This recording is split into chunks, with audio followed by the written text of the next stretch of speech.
Hi, good afternoon, everyone. Thank you for joining the School Nutrition Star webinar, Back to School Series, Tools and Strategies to Address Supply Chain Issues, Part 1. I'm Janae Owens, an Education and Training Specialist with the Institute of Child Nutrition, and I'll be moderating today's webinar. Individuals who have registered for the webinar will receive an email that contains the webinar recording link and a link to the evaluation survey. Please complete the evaluation survey as ICN appreciates your feedback. Please note that ICN will send out their certificates within 24 hours for individuals who have registered. Also, please note that all attendees are muted during today's webinar. There will be time for questions following the speakers' discussions, and if you have a question, please type it into the question box on your screen.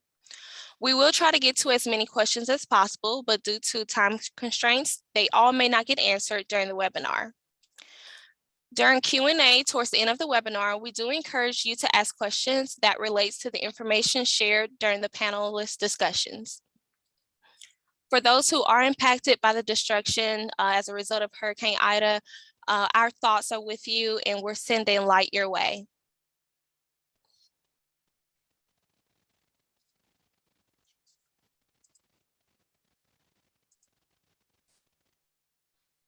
ICN collaborates with USEA to host monthly School Nutrition Star webinars to provide attendees with training, real-life strategies of program implementation, and best practices for use in action plans and their goals.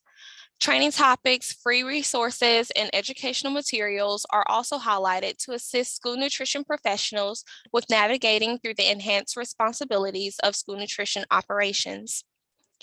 The Institute has created a website for all of these materials and resources specifically related to these webinars. You can find this information at theicn.org/star. The topic covered in today's webinar fall under the key area operations and meet the USEA Professional Standards Code 2400 Purchasing and Procurement.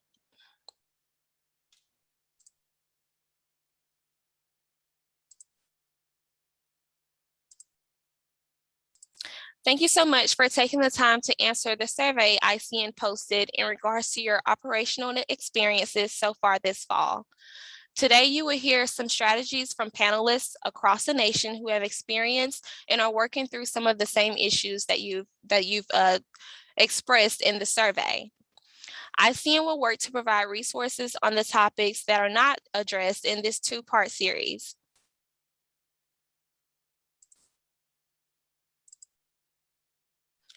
The learning objective for today's webinar will be to identify tools and strategies on how to address supply chain challenges within your daily operations.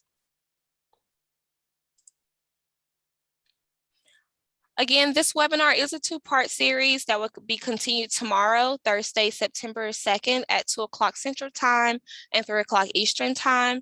Please join us as we continue the conversation on addressing the supply chain issue and challenges with new panelists.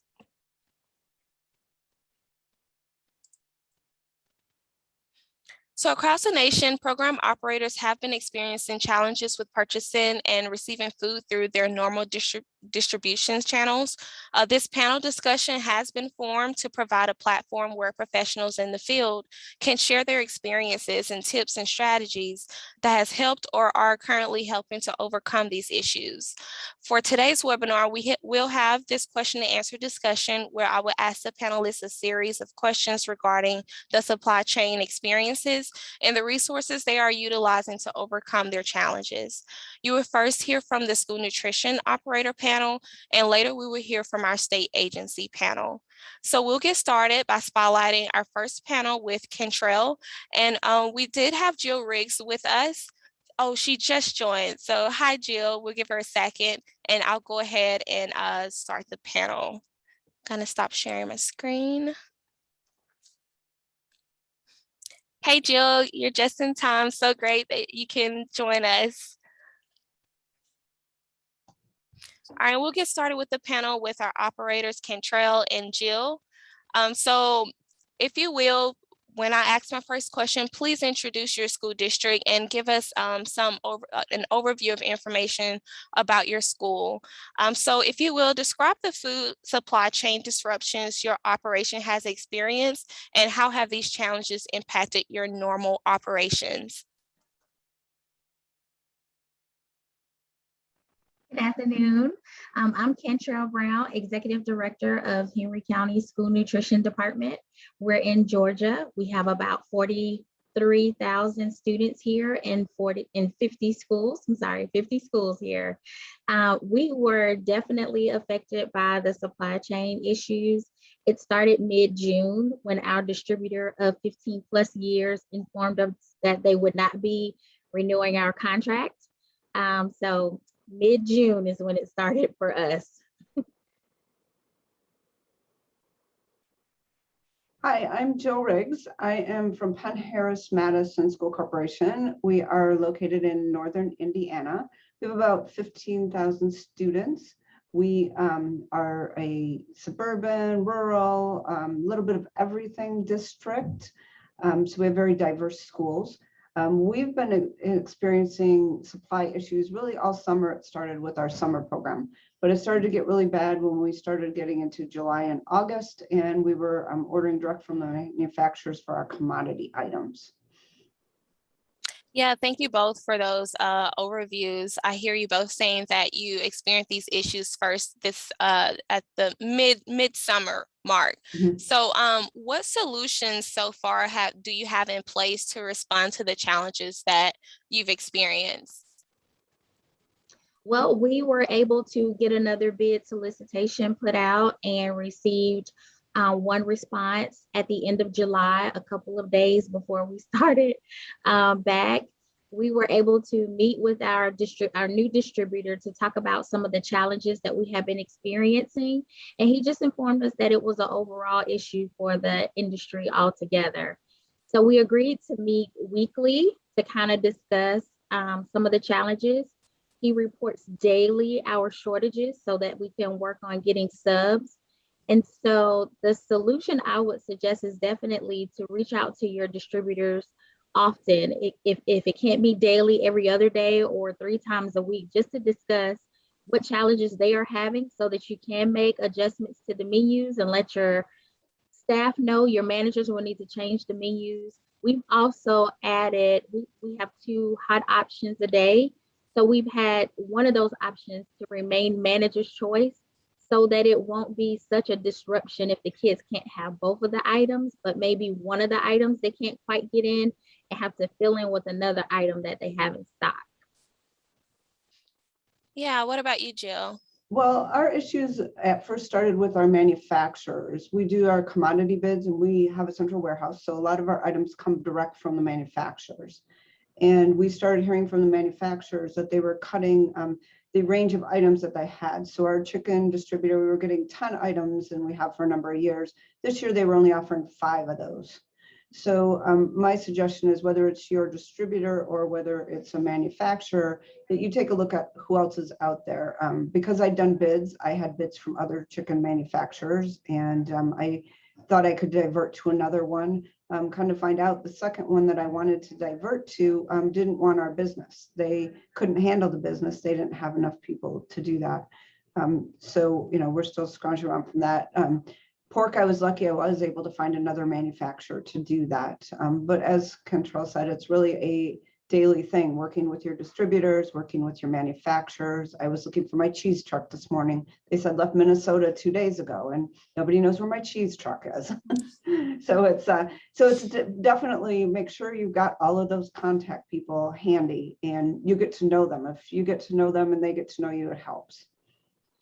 Yeah, definitely. You both kind of expressed some categories of challenges that you've experienced so far, but I want to start off with the increased food and supply prices that you may have experienced. So how has this inflation of food and supply prices impacted your normal food purchasing channels? Well, in our case, one example that comes to mind is pizza. Our pizza was not in stock. It wasn't being made. And so we had to go with another company, which we just noted the price. so that we can track how many times we receive this product and the difference between what we usually serve and what we had to serve. There was no other option. And so all we can do is try to track or remove those items from the menu. But pizza is a favorite of the students, and so we couldn't take it off of the menu. So we just decided to offer these things at a higher cost, but noting so that we could track what the difference will be later on as we continue the school year. Pizza was a hot item. Chicken was another hot item that we had to take substitutes on. Cereal, chips, all the kids' favorites. So we know we have to serve and provide these to our customers, but noting where later we may have to pick up increased costs with that product. Mm-hmm. Yeah, I've done some additional juggling with the menu too, in addition to, some of the stuff you don't have an option. You need to serve chicken patties, and you got to pay the price of whoever happens to have it available. And when you're shorted, you get it from whoever you can at whatever price you can get it. Mm-hmm. So we've tried to, as Chantel was saying, we have lots of menu choices. We give them many options. We have a food court at the high school, so that's a great place for me to run out other items, put different things on to try. And you can also work with your distributors and find out what do they have excess on? What do they have out there that people aren't taking? And if you can use a small quantity for one school, say our high school, and put an additional item on that the kids can try, that sometimes can help keep down your total overall costs. Yeah, thank you so much for sharing that. I have a teenage sister who attends a school where, here in Oxford, she's like, oh, we have pizza today. And so when she shows that enjoyment, because they've been experiencing some issues as well, it's good to see that excitement. So it's good to see that you both are making sacrifices and making those changes to menus to meet the needs for your students. So that's awesome. So great solutions that you have thus far. So in terms of the lack of availability of certain foods, you expressed some struggles that are specific to your operations, but in what terms of receiving the types and the variety of foods needed to serve a reimbursable meal, what's that planning like, as far as like you have a plan in place prior to the supply chain issues? Can you express how there have been the changes where you have to kind of switch up, like the menus that you have to switch up, and with the supply chain challenges, how does that differ from your prior planning? Well, for us, we make sure that we still serve and provide a reimbursable meal. So if we're out of a red orange vegetable, we ask the distributor, what other red orange vegetable can you give us? Or maybe we can serve carrot sticks that day. So we're usually replacing with another item that is going to meet the meal pattern. So it may not be our pizza, but we're going to serve another CN label pizza that the distributor has, because they're aware as well that we have to serve a reimbursable meal. But that's most of the time what we do. One school may have to borrow from another school because they're out. Yeah. And so that's kind of how we did. We just replaced it with items that we know will meet the pattern and make sure that the students are still offered the variety that they want. I think the challenge is going to be, as we're continuing to go through this, if this supply doesn't get better soon, is going to be meeting the nutritional, the sodium, the fats, those kind of things. You can find another CN pizza out there, or we've found that you have to buy the raw chicken legs, and you've got to figure out your own protein on those, and you need to bread them yourself. And we're able to do a little bit of that kind of thing. It does kind of throw part of your menu cycle out the window, and you kind of start over on that.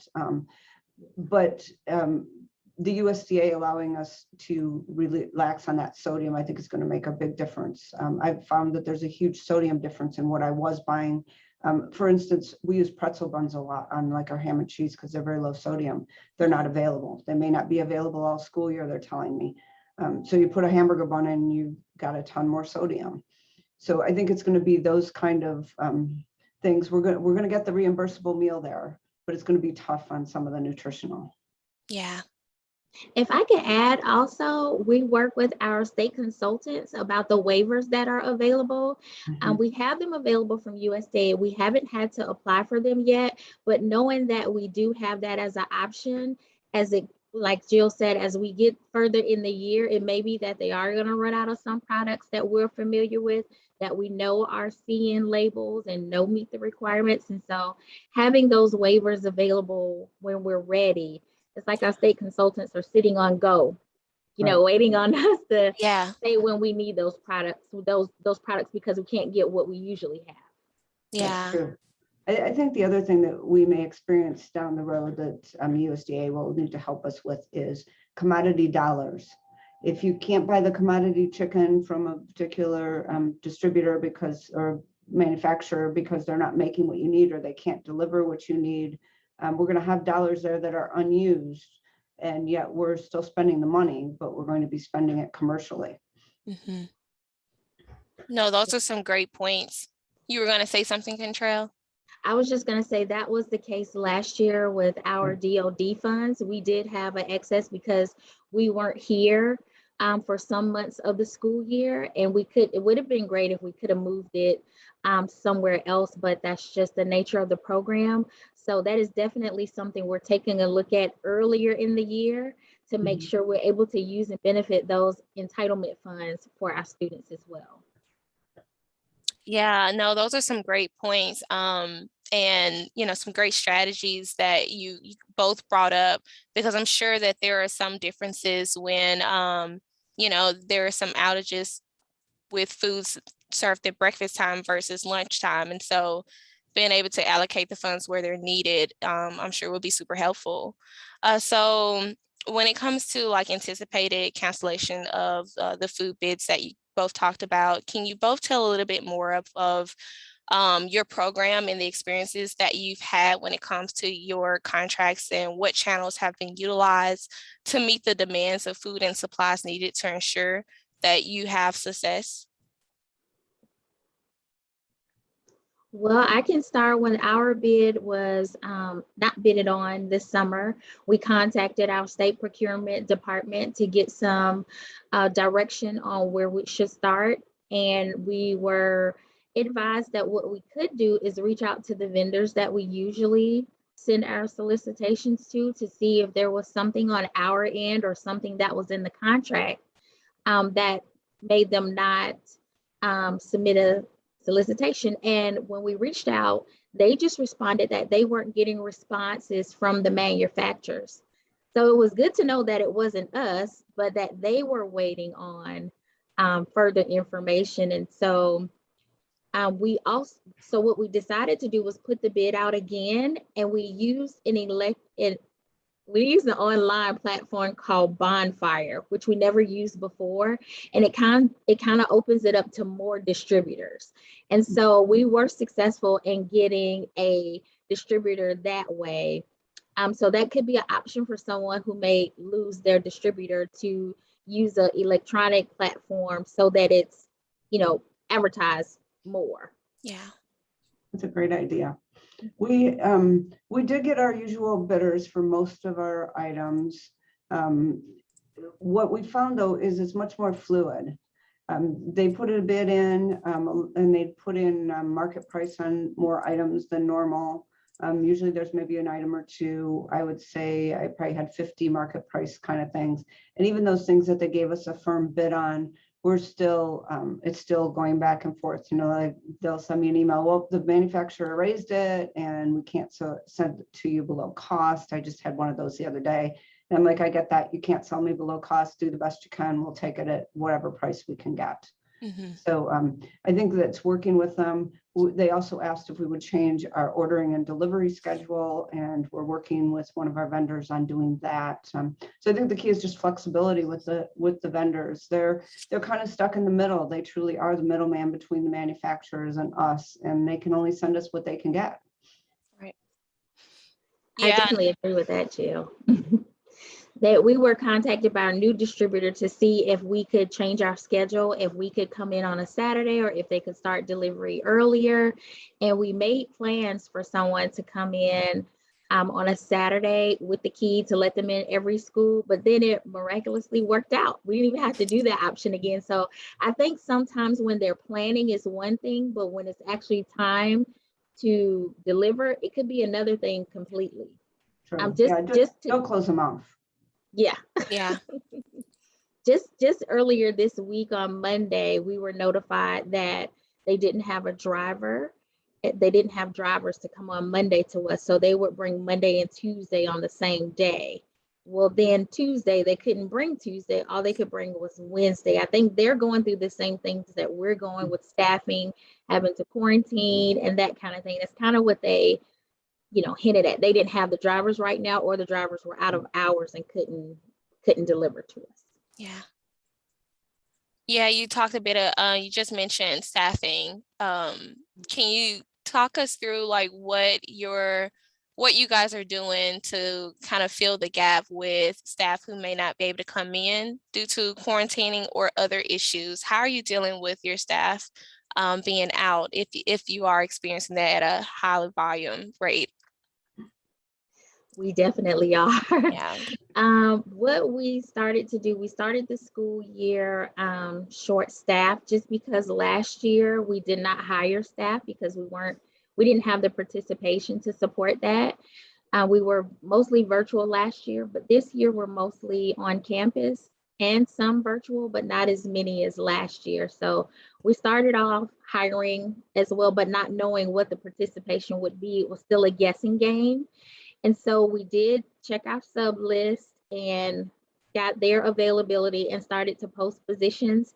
So now when we're in school, we realize that everybody's hiring in the food service industry. We're all competing for the same market. And so our district has decided to increase the salaries of some of the support positions, and it included school nutrition and transportation.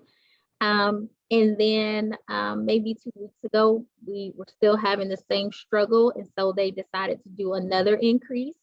So we have gone up a total of $2 for our staff to try to maintain and attract new staff. When we have school closures, we try to reassign those staff members so that they can fill in where other schools may be quarantined or short staffed as well. We're definitely experiencing labor issues. We're down over 30% of our staff. There's really no one to hire. I've had no applications this week at all.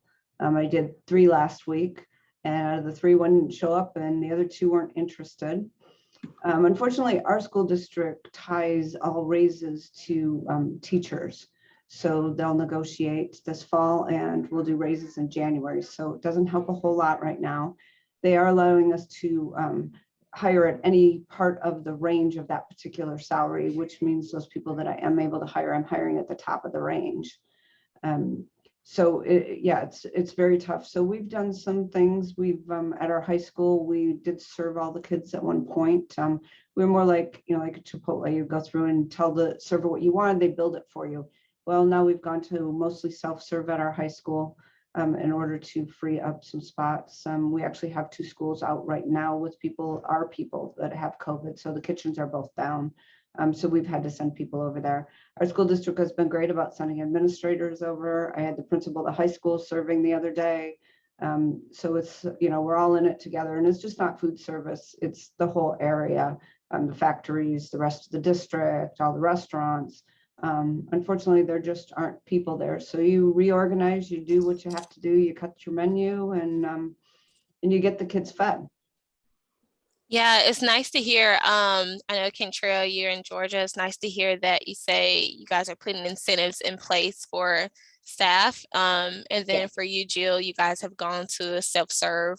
And it's awesome that, just thinking about from the summer, from the pandemic, how your normal operations have all been changed. And it's so great to see you pivot so well in some ways in which you can, and taking everything that you can't control with the lemons that you're receiving and making it out of lemonade. So I want to talk a little bit and transition to the resources that you've used to kind of help aid your planning and your pivoting for your staff and for yourselves. So how do you become aware of the trainings and resources that are available to aid in resolving these challenges?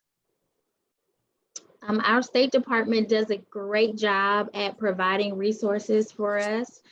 We have directors briefings. I'm a part of a director advisory council where we're able to talk with other directors around the state to kind of share some best practices. What we're doing here is a good idea to try here. One of the things that I've shared, I think that was last week, as far as you said, Jill, administrators are assisting. Well, our district has created a Google Doc where anyone in the district office can sign up to volunteer. And so I just list the school, the hours, and then we get a lot of volunteers that are just in our office ready to help. It doesn't matter what department, they're always ready to pitch in.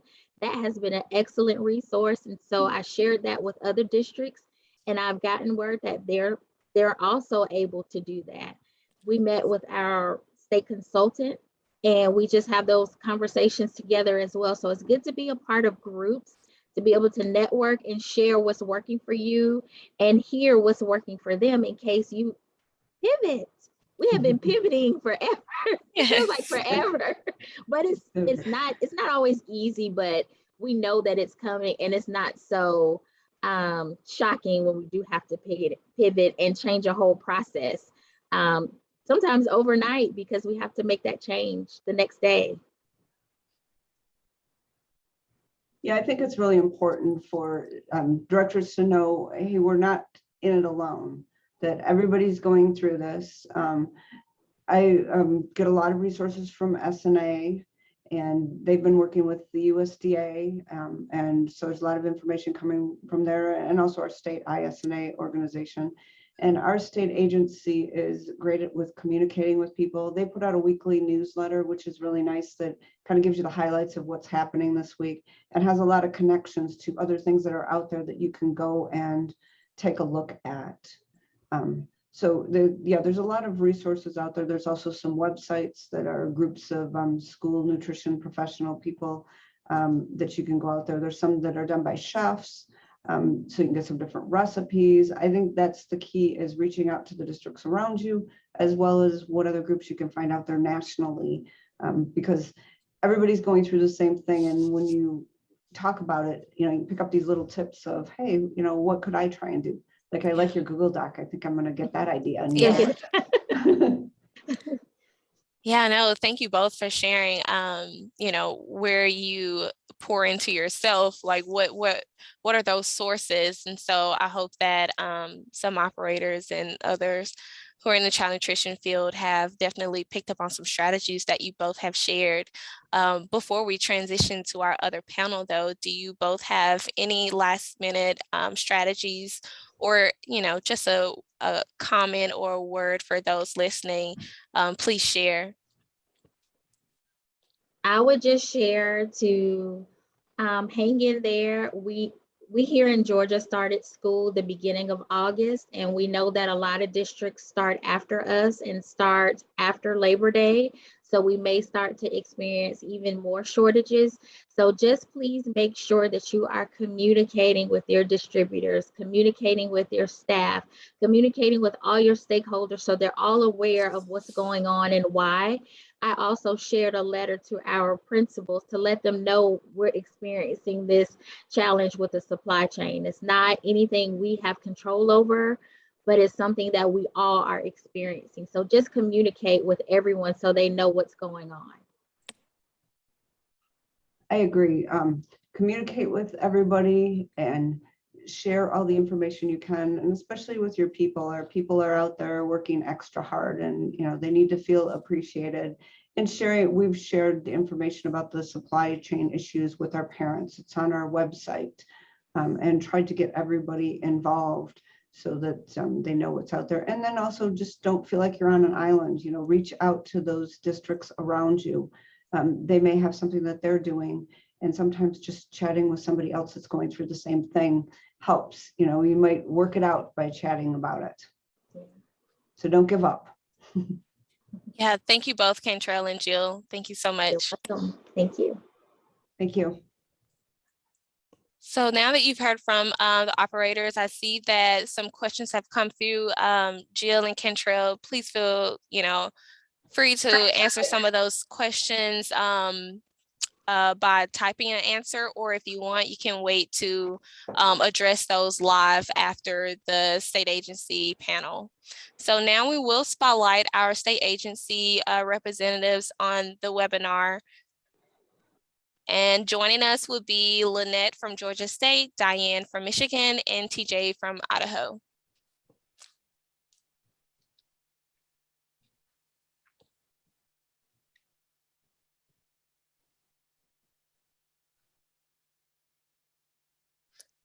All right, seems like we have everyone here. Thank you, ladies, so much for saying yes to being on this webinar today and representing your state. So first, I want to ask, what are the food and supply chain challenges SFAs in your state are facing, and how are you communicating the latest guidelines and updates to those disruptions? And feel free, I know there was a mouthful, but feel free to give a slight introduction and an answer to that for me, please. Well, I guess I'll start. I'm Lynette Dodson from Georgia, and you've been hearing from one of our STAR local directors, Cantrell, and she shared, some great work that she's doing from the local district. And we really are fortunate in Georgia that we have some really strong local leadership. But from the state agency, as she mentioned, we're really being as purposeful in supporting them as possible. We're very fortunate that we have a procurement specialist team that's really been focused on this. And so they're developing additional resources with some emergency purchase guide information and things, kind of streamlining some of the regulatory pieces so that districts can kind of have a peace of mind about how they need to function and procure in this environment. And also, as she mentioned, we appreciate the waivers that have been provided, and we just continue to work with our districts as they have challenges and communicate with their area consultants. Then we work really hard to make sure that they have the waivers in place to have the flexibility that they need. And then, as she mentioned, we are part of that communication chain. Obviously, we started this with the pandemic. We do a monthly director's briefing and try to give that just-in-time support to our districts. And that does depend on kind of what's going on. Those have had very different focuses, and we have one planned actually for next week. And so a big piece of that will be around this procurement challenge. Thanks for sharing that. Hi, everyone. My name is Diane Golzinski. I'm the director in the state of Michigan. And as you have been hearing, everyone is experiencing the issues. It isn't just the contiguous US. I've been seeing in the Q&A, even Hawaii is having some of the same issues. But it is at every level. It doesn't matter if it's the manufacturer, those who are creating and building the paper products, to those who are delivering and have to get it off the truck. We've been hearing about trucks arriving at warehouses, and there isn't anyone to actually physically take it off the truck and put it into the warehouse and take it into inventory. And then, of course, all the way to our food service staff who are trying to serve and make this happen for the kids. So we are not immune to anything that we have been hearing today. For the state of Michigan, what we have been offering to our operators is we have a regular newsletter. It's the Child Nutrition Programs Bulletin that we send out on a regular basis through email. We also, like Lynette, have a director's briefing of sorts. We call it a town hall. It was much more often at the beginning of the pandemic. We have now broken it down to once a month or once every 6 weeks, where we do try to get out as much information as possible. And then we also hold a industry specific town hall where we meet with our industry partners and those leads for our purchasing consortia in the state, and just try to talk through, what are you hearing? Oh, I heard that there isn't going to be chicken. And so what options can we offer to our operators? What best practices can we offer to our operators to help them get through that? So our operators have lots of layers of assistance and support, we're just doing our best to try to get the information out and share it as often as possible. Thank you, Diane and Lynette. I'm TJ Goodsell, and I do work for the Idaho State Department of Education, specifically for the USDA Foods Group. And so my focus, although I do work with the schools in terms of NSLP and their operations, I also work with the USDA Foods and make sure that we have those foods rolling into our state. So many of the issues we're seeing here are mirrored in everything that's been shared with the operators and the other states. We are seeing delays of shipments, and of course, at the beginning of a school year, when there's an expectation to fill your school warehouse and your shelves and know that those products are not arriving. We've seen cancellations of USDA foods, which is again, pretty difficult because those requisitions were placed a long time ago with an expectation for meeting a menu requirement. And then we've also recently, just in the last week, been contacted by two of our vendors that are having increased prices, which we all are experiencing that increased pricing. And I think it was Jill that had mentioned earlier, the entitlement support is really a chronic issue.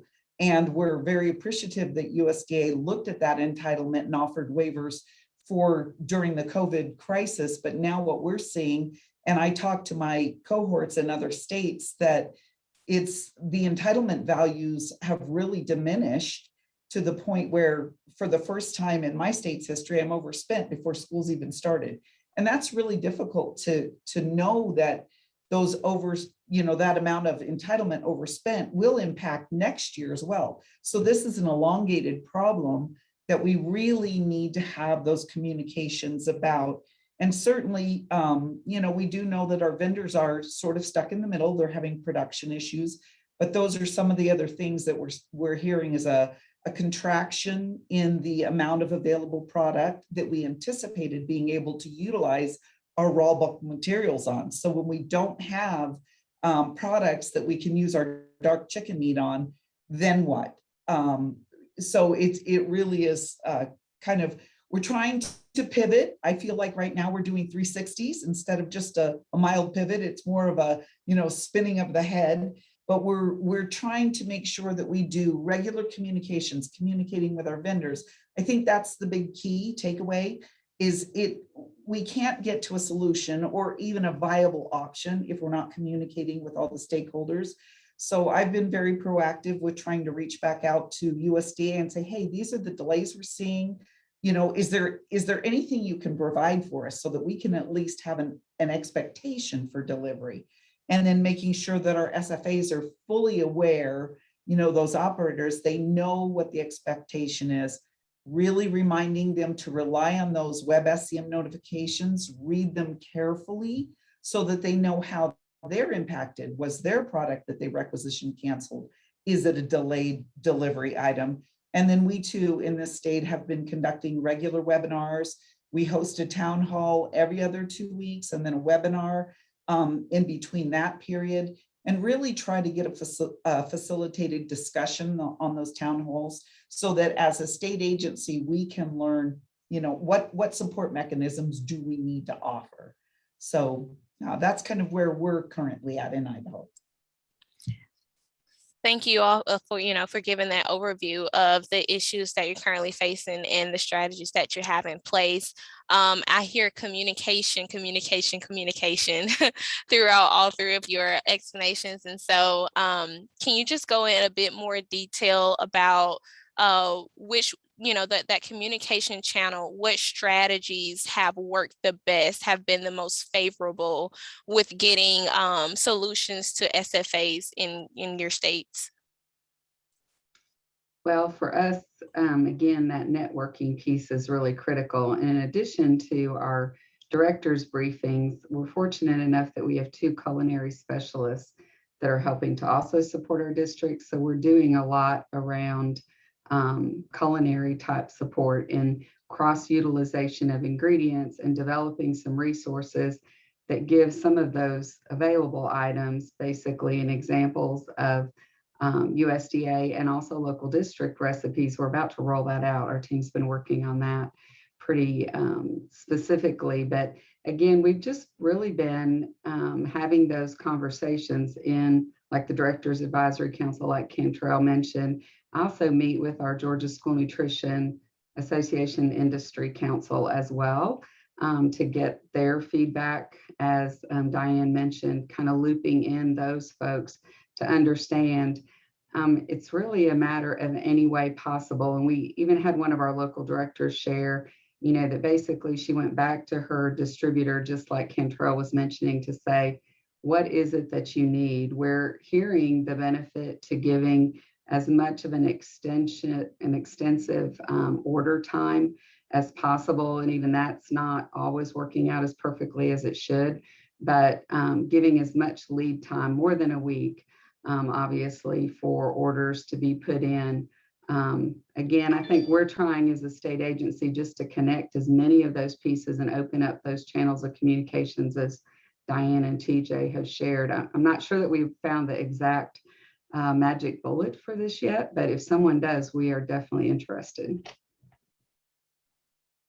Yeah, Lynette, I would say it just all depends on the director and the world that they are going through at that moment. What is the best way to handle that? I couldn't agree more. The networking is absolutely critical, whether it be through our town halls or our School Nutrition Association of Michigan holds what we call variety hours, where it's literally just directors being able to talk to other directors about what are you experiencing, what are you seeing, what do you have happening. We have 3 purchasing consortia in our state, and they support our SFAs directly for purchasing of all USDA foods as well as commercial product. And they have been an incredible resource for those districts to be able to think of, what is your plan B? If something doesn't arrive, what do you have in your storage unit, in your freezer, ready to go that you can pull out and make be your plan B? The other thing that we have been working on is a statewide communications campaign, as we heard TJ talk about needing to help everyone understand how important that this is out of the hands of the directors, and this is a larger issue nationwide. And Cantrell talked about this as well. This campaign that we're running is trying to educate parents that this is not the fault of the school district. This is not the fault of the food service director. This is bigger than all of us. And please don't blame anyone, because we can't help it that the menu has to change or it needs to be manager's choice today. And so be kind is really the message of the campaign. For that, Diane, I think that that's what we're finding, that those of us in situations where, perhaps we can offer at least solace, maybe not a solution that's the best solution, but we can let folks know, we're in this together. We're really working to make sure that at the end of the day, the objective of these, child nutrition programs is to ensure that children are receiving healthy, viable meals. And that's really what we're trying to make sure is let's not lose sight of the objective. Good food is good food, right? And so it's really important to communicate that.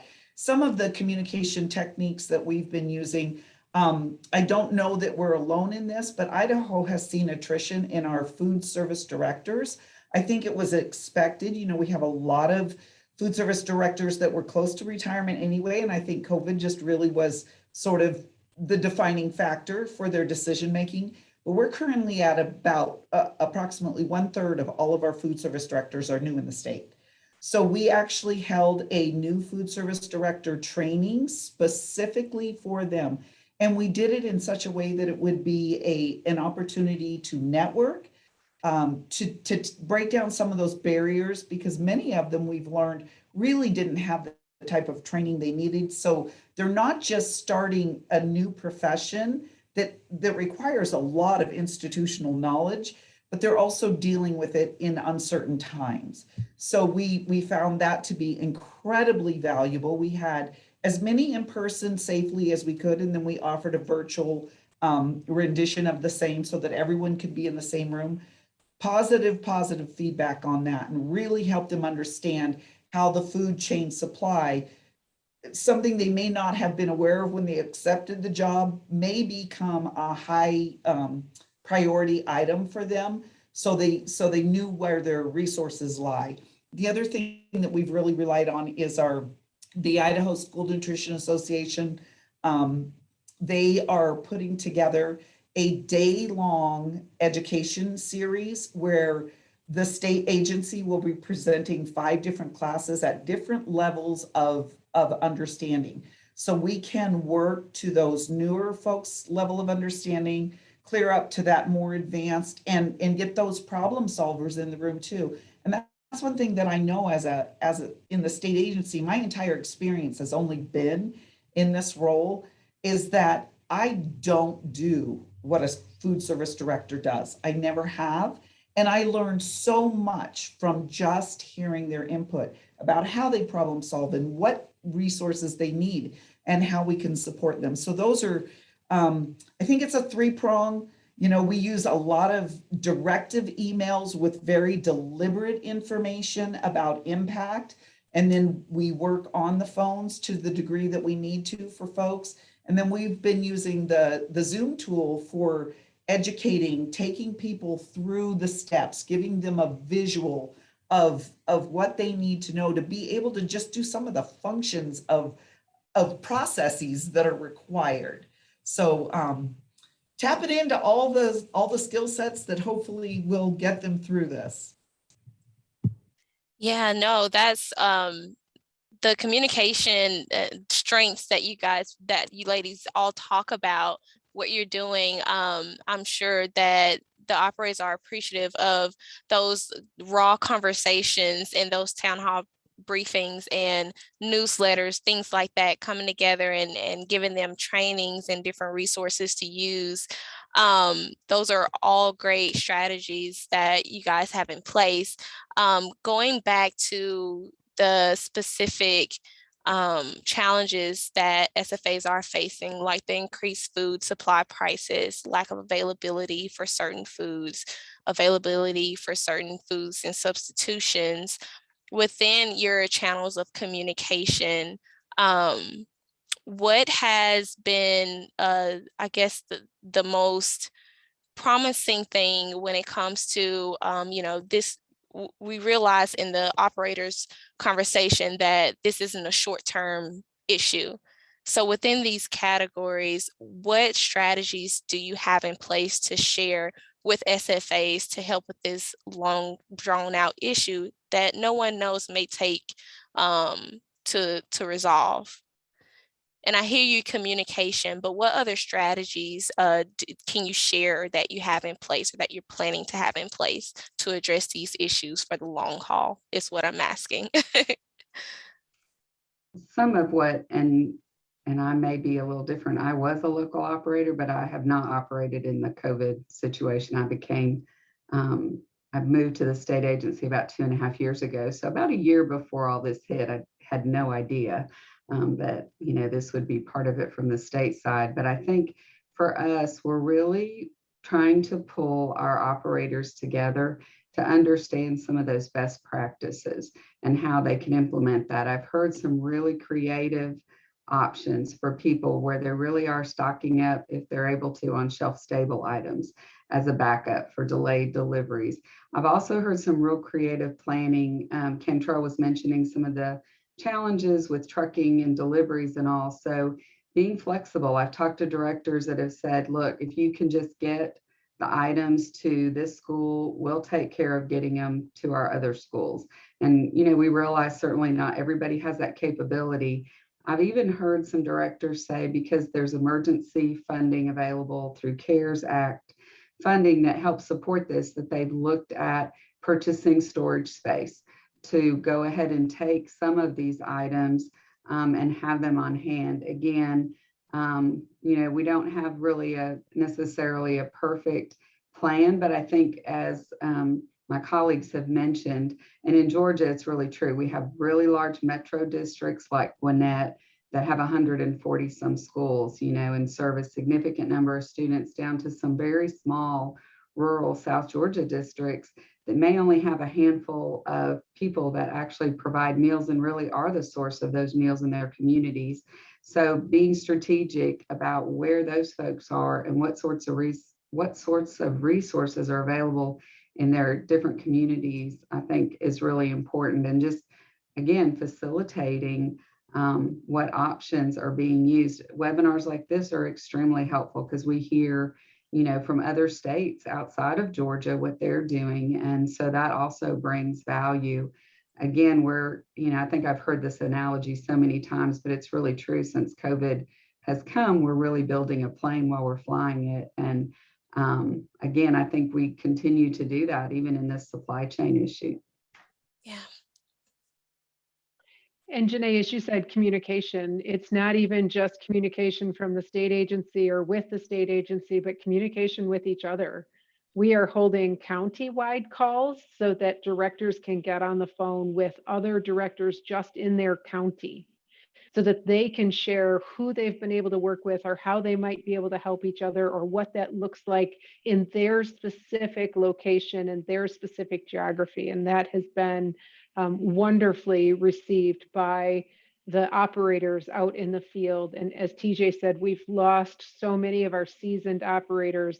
Our newbies, our new operators are really getting great value out of just that experience of talking with others and hearing what they're doing, attending webinars like this. Yeah. Yeah, it sounds like every state has, we have so many facilitated groups of like interest. And it's really important to make sure that those groups recognize, the interconnectedness that we all have when it comes to getting those children fed. Yeah. So I think that that's really what we're seeing is sort of expanding our view of how we can reach out. I know that we've got a fantastic advisory council here in Idaho, and we really rely on their institutional knowledge. Many of them are the leaders of their co-ops. And so they are taking it on themselves to reach out to those newbies or, just within the co-op and really discussing problem solving. Okay, this is the impact that a vendor has said we have. He's not able to provide these particular products. How do we as a co-op want to move forward to manage this solution or manage this issue? And then they're finding solutions amongst themselves and developing strategies for shared storage space. We've had quite a few people, when USDA has an equipment grant, it's been fabulous for them to be able to say, hey, I need a freezer. I never imagined I was going to need another freezer, but I could actually use that so that I can be prepared for things like this in the future. So really tapping into the available resources. And one of the other things we've really focused on in our state is making sure that our users that are participating in the DoD program take full advantage of that allocated resource and use that fresh produce, because that is one avenue, short of hopefully, knocking on wood, any kind of tragedy that keeps that supply, but it's a different mechanism for foods into schools. We're not talking about manufacturing issues or production line issues. We're talking about fresh, wholesome foods. Mm-hmm. So we've really encouraged the use of that DoD funding as well to shore up all those subgroups of vegetables and making sure they have plenty of fresh fruit in the schools. Thank you. Thank you all so much. You've been awesome given the time. I see that we should move into Q&A, but Lynette, Diane, TJ, thank you so much for your strategies that you've shared to your specific states. And I hope some of these strategies can be replicated throughout with our participants on it with joining us today. So now we'll move into Q&A. We'll have all of our panelists back together, and you may browse the Q&A box and answer. We have some questions in there. You can answer it live or type your answer.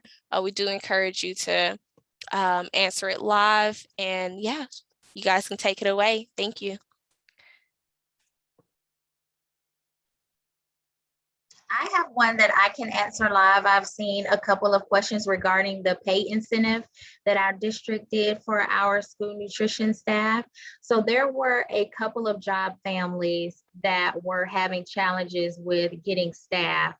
And so the board decided that they would increase the salaries, starting with the salary scale. So it wasn't just new employees, it was the employees that were already here as well. So the scale was adjusted. So if someone was already on scale 6, they still got another dollar in, like every other scale. So it was an overall for several job families. We included the school nutrition assistants and the school nutrition managers as well.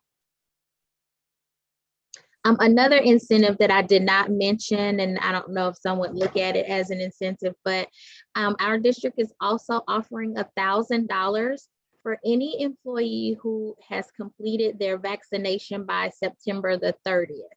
So that's also something that we have told our candidates as we are interviewing and hiring them, to let them know if they are vaccinated or decide to get vaccinated. That is also an incentive that we provided on top of an increased salary scale. And to get to that salary scale, what someone did in our district was contact other surrounding counties so that we can know who our competition is. I live in DeKalb County, but I work here in Henry County. And so the counties, it's a metro area and they touch a lot. So our county touches several districts. I go through 2 counties to get home. And so it's that close together, and someone could live in one county and hear that, oh, they're offering a lot more. I can switch over here. So that was another thing. We did our research to know what our area was offering for the same job families, and it's been helpful. One of the incentives that we have done is not really to hire people, but is to keep people, somewhat to hire them, but to keep them once they're in, is to make sure that your skills are, so there are incentives for people. Maybe they learn new skills, so they get to move up to another level. We have a culinary program. When they get through the culinary program, they get an extra $1 an hour. So that's a way to keep people around. I find that once we get people in the door, they tend to stay around, which is really helpful with your hiring situation. I did see in the chat there that someone had asked about using students to serve. We don't use students to serve basically because they're in class during service. But students are a great resource, whether it's your culinary program, your regular students looking for an internship kind of thing, or your special needs kids. My kitchen is filled with students in the morning that are coming down to help with things like cupping fruit or any other kind of food prep that you have. So students are a great resource, not only your high school students, but also we try to use local college students.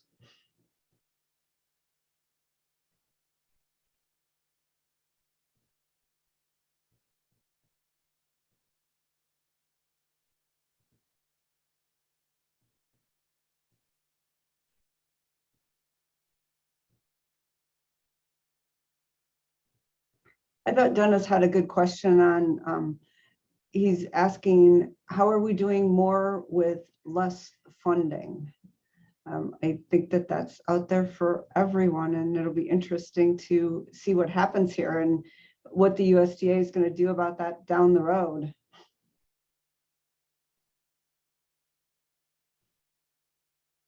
And Dennis, from a state agency perspective, while this isn't something that a lot of operators have control over, in the state of Idaho, we have to contract for a state warehouse to house our USDA foods. And so we actually have a shared relationship with a partner state that also uses the same facility.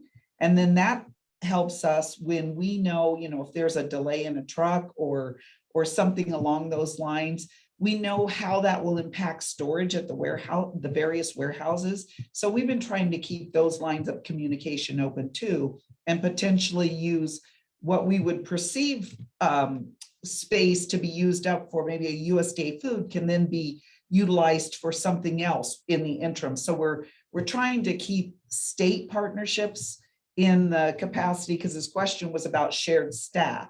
And I think anytime we can share staff and resources, we all benefit.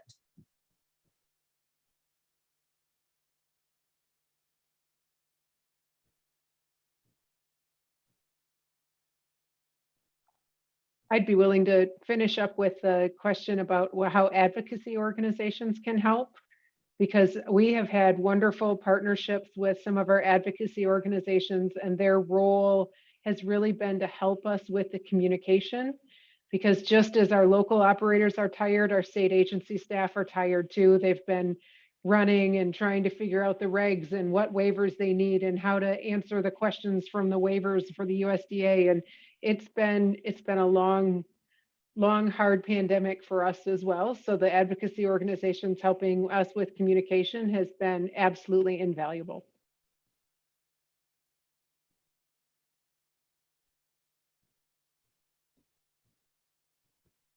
If there's anyone who wants to pick up a last question before we close out.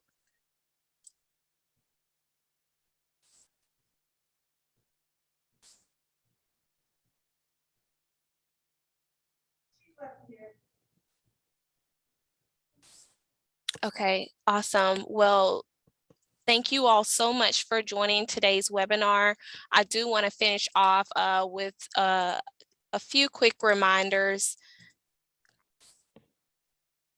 So the webinar has been recorded and it can be viewed on the ICN website at www.theicn.org/star.